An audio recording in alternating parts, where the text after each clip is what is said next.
এ ধরনের ঝুড়ি কিন্তু আপনারা আরও সুন্দর অ্যাস্থেটিকভাবে তৈরি করতে পারবেন। কালকে আড়ং থেকে ৯৭ টাকা দিয়ে এই বেতের ঝুড়িটা কিনেছিলাম। এটাকে আরো সুন্দর লুক দেওয়ার জন্য প্রয়োজন হবে আমার এই ধরনের একটা কাপড়, কেচি, লেস অ্যান্ড গ্লু গান।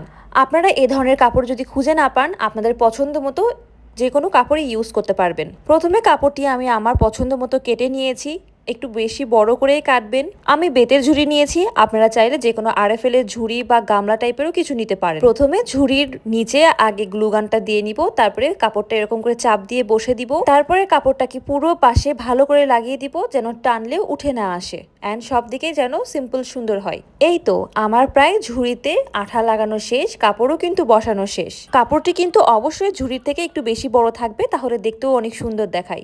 এবার আমি লেজ লাগিয়ে দিব। লেজ লাগালে জিনিসটা আরো সুন্দর হয়। লেজটা মাত্র ১৫ টাকা গজ ছিল, আর কাপড়টা যে কোনো গজ কাপড়ের দোকানেও পেয়ে যেতে পারেন।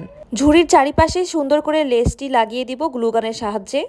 অ্যান্ড দেন আমার কিন্তু অলরেডি শেষ। আর দেখেন ঝুড়িটা কত সুন্দর লাগছে। বাড়তি কাপড়গুলো আমি আমার পছন্দ মতো কেটে নিয়েছি। এরপর ঝুড়িতে আপনি যা খুশি রাখুন, দেখতে কিন্তু অনেক সুন্দর লাগছে। রান্নাঘরের এক পাশে ঝুড়িটা এভাবে সাজিয়ে রাখলেও কিন্তু অনেক ভালো লাগে। এছাড়া বিভিন্ন পারপাসে, বিভিন্ন ইউজের ক্ষেত্রে কিন্তু ঝুড়িটা আপনারা ইউজ করতে পারবেন। সো আজকে এই পর্যন্তই। সবাই ভালো থাকবেন। ভিডিওটা কেমন লেগেছে অবশ্যই কমেন্ট করে জানাবেন। আল্লাহ হাফেজ।